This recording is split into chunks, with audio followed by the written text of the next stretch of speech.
Hello kitchen queens. ఇవాళ చాలా సింపుల్గా చపాతీలోకి, లంచ్ బాక్సెస్లోకి రెడీ అయిపోయే పొటాటో మసాలా కర్రీని ఎలా చేయాలో చూపించబోతున్నాను. ఇప్పుడు ప్రిపరేషన్లోకి వెళ్ళిపోదాము. ముందుగా ఒక ప్యాన్లో కొద్దిగా ఆయిల్ని వేసుకుంటున్నాను.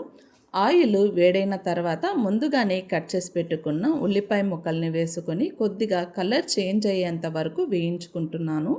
ఇప్పుడు ఇందులో 1 టేబుల్ స్పూన్ అల్లం వెల్లుల్లి పేస్ట్ని వేసి పచ్చివాసన వెళ్ళేంత వరకు ఫ్రై చేసుకోవాలి. అల్లం వెల్లుల్లి పేస్ట్ మగ్గిన తర్వాత ముందుగానే కట్ చేసి పెట్టుకున్న ఆలుగడ్డ ముక్కల్ని వేసుకుంటున్నాను. ఇక్కడ నేను ఆలుగడ్డ ముక్కల్ని ఇలా మందంగా రౌండ్ షేప్లో కట్ చేసుకున్నానండి.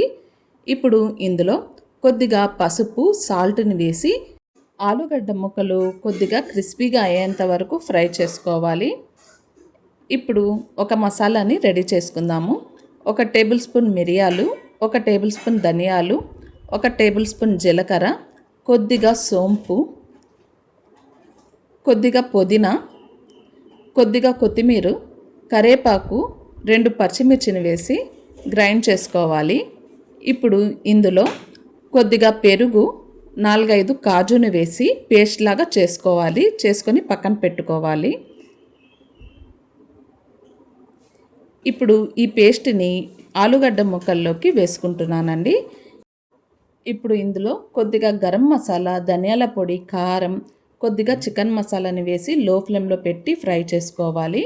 ఫ్రై చేసుకున్న తర్వాత 1/2 గ్లాసు వాటర్ని వేసుకొని మూత పెట్టి 5 మినిట్స్ ఉడికించుకోవాలి.